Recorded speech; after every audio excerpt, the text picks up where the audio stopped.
రండి అందరూ కలిసి చేయండి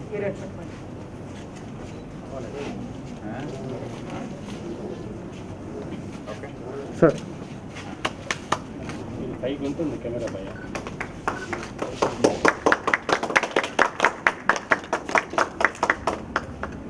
జోహార్ అల్లూరి సీతారామరాజు గారు జోహార్ జోహార్ అల్లూరి సీతారామరాజు గారు జోహార్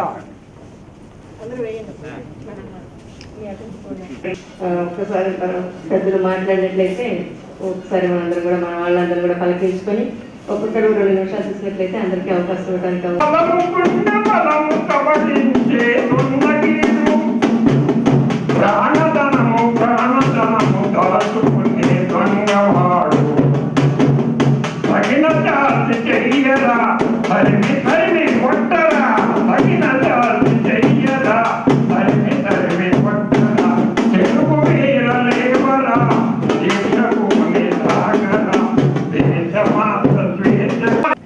మన కార్యక్రమాలు పూర్తయినట్లే అందరూ గమపడం మీద కలుస్తున్నాం. మీరంతా జాగ్రత్తగా ప్రవర్తించండి. మన విప్లవానికి ప్రాచీనుడు పునాదులు వేయాలి. పదండి కదా. అల్లూరి సీతారామరాజు గారు అక్కడ ఏజెన్సీలో ఉన్నటువంటి ఆదివాసులందరినీ కూడా సమన్వయం చేస్తూ వాళ్ళందరికీ యుద్ధ విద్యలు నేర్పించి బ్రిటిష్ వారిని ఎదుర్కోవడం కోసం వాళ్ళందరినీ సన్నద్ధం చేయడం జరిగింది.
యాక్చువల్లీ మెగా చెక్ చేసేసుకుంటాం సార్. ఎందుకంటే నాన్ బ్యాంక్ కింద ఇచ్చినాం కాబట్టి ఎంపీడీ ఓట్ ఇస్తున్నాం సార్. ఇది గ్రౌండింగ్ అక్కడ చేసినాం సార్. ఈరోజు మెగా చెక్ చేస్తాం సార్. తర్వాత ఆటోలు కూడా ఈ ఎన్ఎస్ఎఫ్ డిగ్రీ కింద ముందు శాంక్షన్ అయినాయి సార్.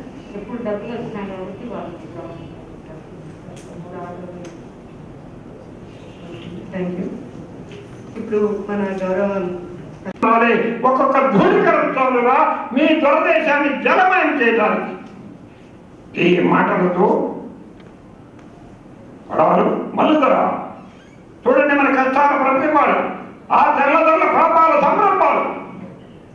కోడివ్వలేదని కోటయ్య మీద కేసు, పూలెక్కినందుకు కొండయ్య మీద కేసు, చెట్టు పడినందుకు చెన్నయ్య మీద కేసు, రోడ్డు పనికి వెళ్ళనందుకు రాముడి మీద కేసు, దండాలు పెట్టనందుకు లంచ.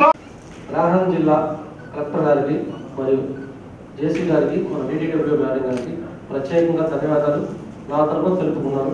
అదేవిధంగా మన రాష్ట్ర ప్రభుత్వం శ్రీ వైఎస్ రాజశేఖర రెడ్డి గారు తనయుడు జగన్మోహన్ రెడ్డి గారు డైనమిక్ సీఎం ఆయన మన గిరిజనుల కోసం ఎన్నో ప్రత్యేకమైన పథకాలు ప్రవేశపెట్టి ఈ రోజున మన గిరిజన జీవితాలు వెలుగులో నింపి మన గిరిజన జీవితాలకు ఒక అర్థమైనది సృష్టించి ఈ రోజున ఈ విధంగా ప్రతి సంవత్సరం 10 సీతారామరాజు గారి వేడుకలు జరుపుకోవడం ఎంతో సంతోషంగా ఉంది.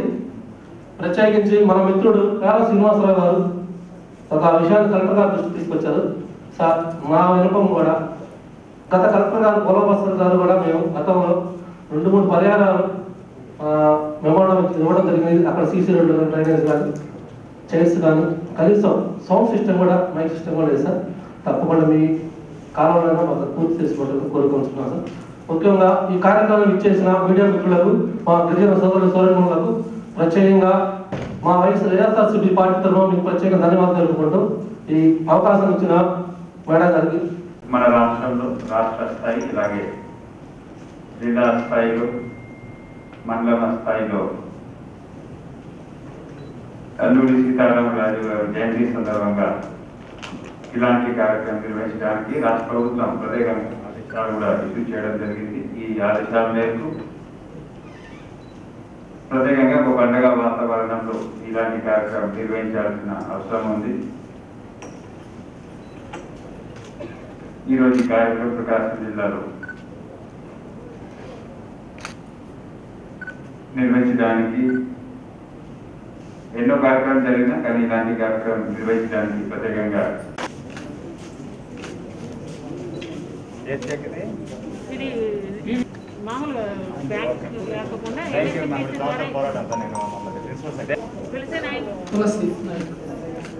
శ్రీనివాసులు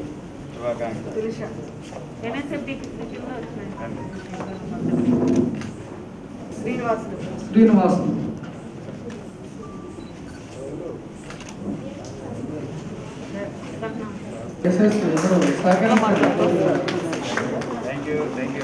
ఇలాంటి అద్భుతానికి మనం ముందు చాలా జరుపుకోవాల్సి ఉంది. కలెక్టర్ గారి చేతుల మీదుగా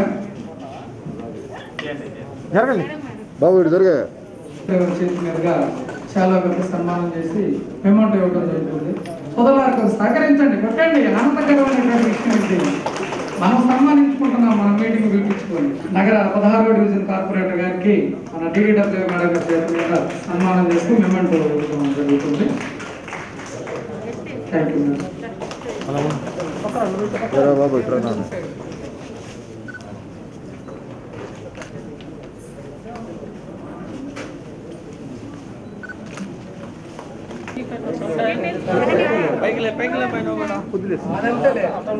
అది ఇటుకపంట అవుతారం కాబట్టి కిందే ఉండాలి.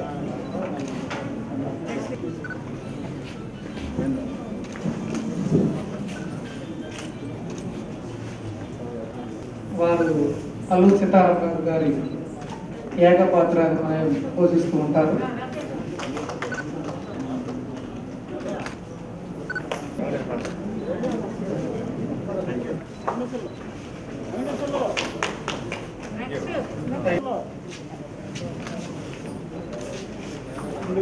పేమెంట్ ఇస్తారు, వారికి కూడా సన్మానం చేయడం జరుగుతుంది. Thank you sir.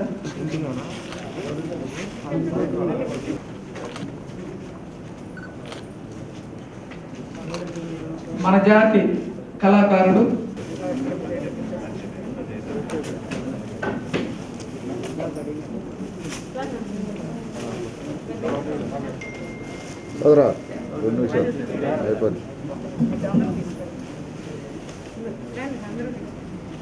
నువ్వు వెనక నువ్వు బ్యాక్ ఓకే కింద పెట్టండి ఓకే సార్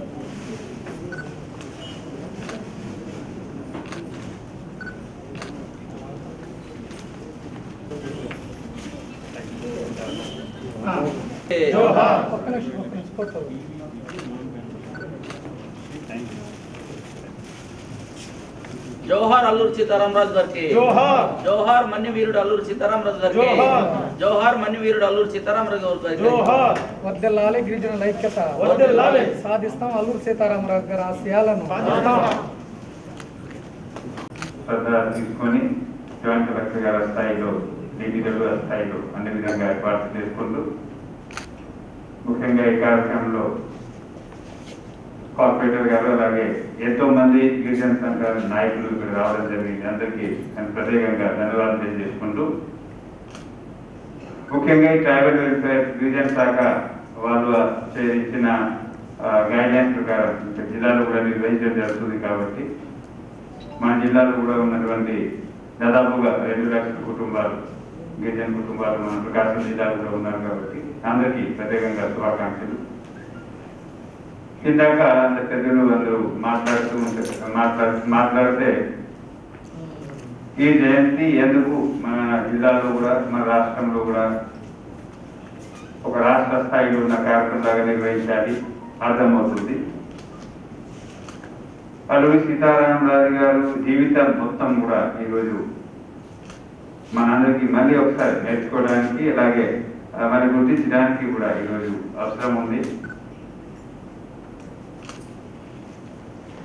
బ్రిటిష్ కాలంలో ఎంతో మంది పోరాడారు, అందరికీ తెలుసు.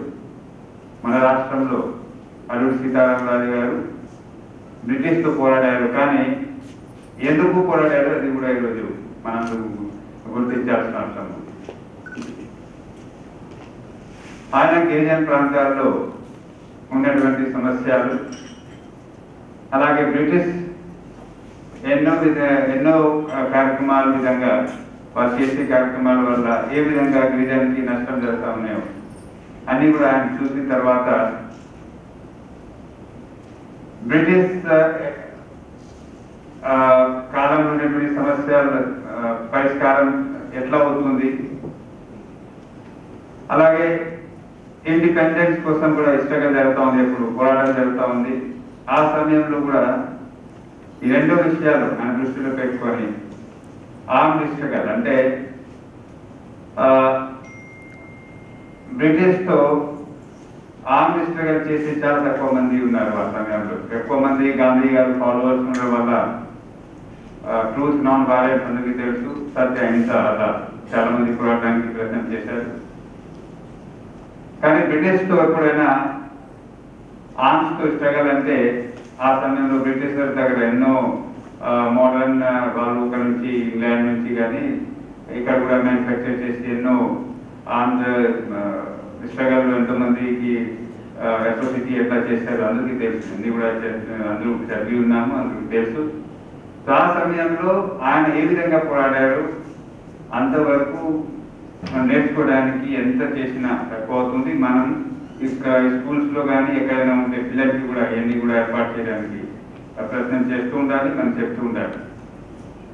ఇంకొక విషయం ఏముందంటే ఆయన ఆ టైంలో అక్కడ అటవీ ప్రాంతాల్లో గిరిజనులకి ఏ విధంగా వాళ్ళు ల్యాండ్ మీద రైట్ లేకుండా, వాళ్ళు మైనర్ ఫారెస్ట్ ప్రొడ్యూస్ మీద రైట్ లేకుండా ఏ విధంగా బ్రిటిషర్స్ అక్కడ ఇవన్నీ పెట్టారు అది కూడా ఆయన దృష్టిలో వచ్చింది. కాబట్టి ఆయన అన్ని పోరాడారు. కాబట్టి ఇప్పుడు ఈ రోజు కూడా ఈ కార్యక్రమం పెట్టే ఉద్దేశం ఏముందంటే మన దేశంలో అలాగే మన రాష్ట్రంలో ప్రత్యేకంగా, ఎందుకంటే ఆయన మన రాష్ట్రంలో పుట్టారు, ఇక్కడ నుంచి పోరాటం చేశారు. కాబట్టి ఆయన చేసినటువంటి కార్యక్రమాలు ఇప్పుడు ఈ కార్యక్రమం సందర్భంగా ఎట్లా మన దృష్టిలో తీసుకురావాలి.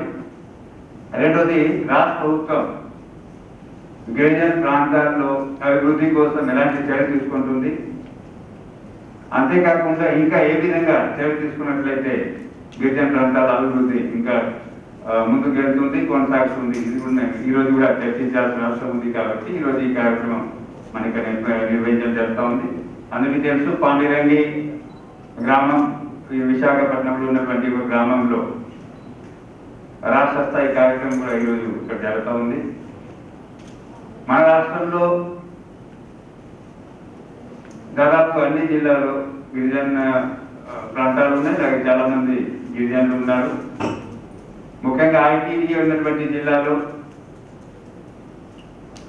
గిరిజన జనాభా ఎక్కువ ఉన్నా కానీ ఇలాంటి ప్లేన్ మండలాలు ప్రకాశం, కర్నూలు, అలాగే నెల్లూరు లాంటి జిల్లాలు కూడా ప్రత్యేకంగా ఒక ఐటీడీ ఏర్పాటు చేయడం జరిగింది. 3-4 జిల్లాలు కూడా ప్రత్యేకంగా రాష్ట్ర ప్రభుత్వం ఇంప్లిమెంట్ చేసినటువంటి కార్యక్రమాలు ప్రత్యేకంగా ఒక డిపార్ట్మెంట్ ద్వారా, సొసైటీ ద్వారా, ఇంటిగ్రేటెడ్ ట్రైబల్ డెవలప్మెంట్ ఏజెన్సీ ద్వారా ఇంప్లిమెంట్ చేయాలనే ఉద్దేశంతో దాదాపుగా 30-40 సంవత్సరాల ముందు ఈ ఐటీడీఏ మన రాష్ట్రంలో కూడా ఏర్పాటు చేయడం జరిగింది.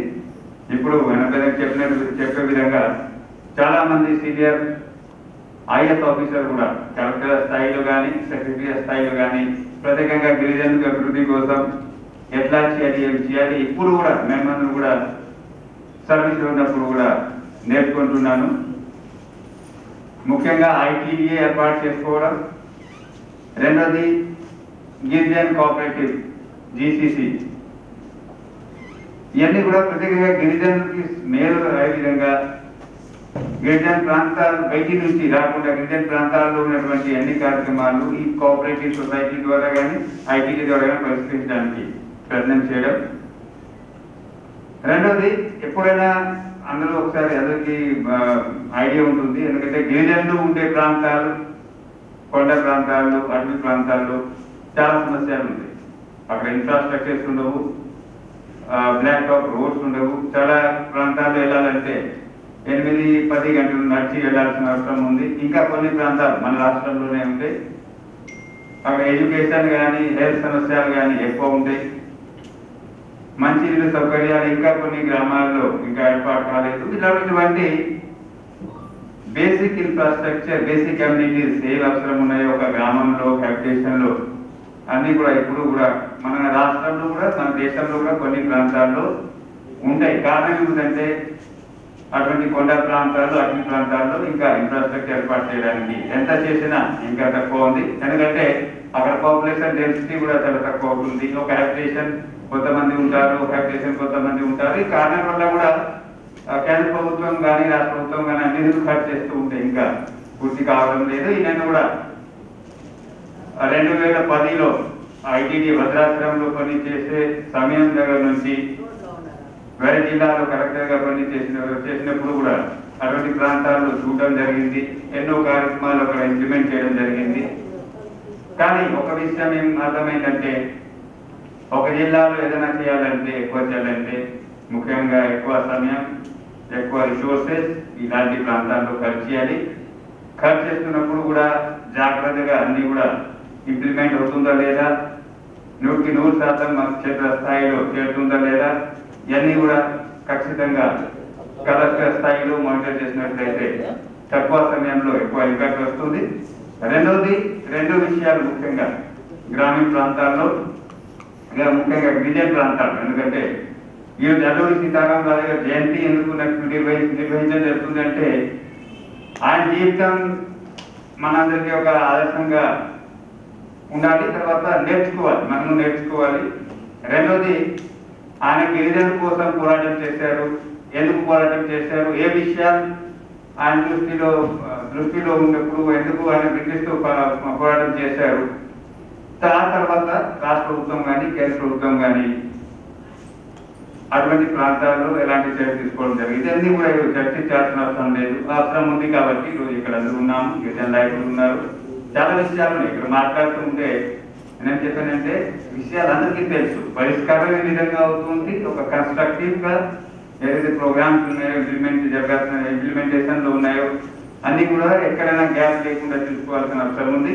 దానికోసం ఒక స్ట్రక్చర్ ఉంది. ఆ విధంగా అందులో కష్టపడి పని చేస్తే ఇంకా కొంతవరకు ఇంప్రూవ్మెంట్ అయ్యే అవకాశం ఉంటుంది. కాబట్టి కానీ చివరిలో 2 విషయాలు మన జిల్లాలో కూడా ప్రత్యేకంగా మనం ఫోకస్ చేయాల్సిన ఉంటుంది.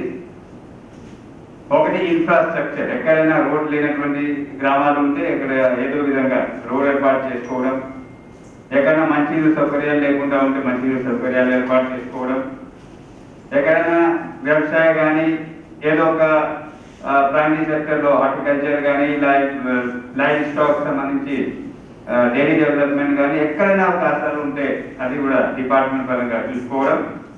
ప్రత్యేకంగా ఐటీడీ కూడా ఏదైనా సహకారం ఉంటే చూసుకోవడం. రెండోది ఎడ్యుకేషన్ హెల్త్.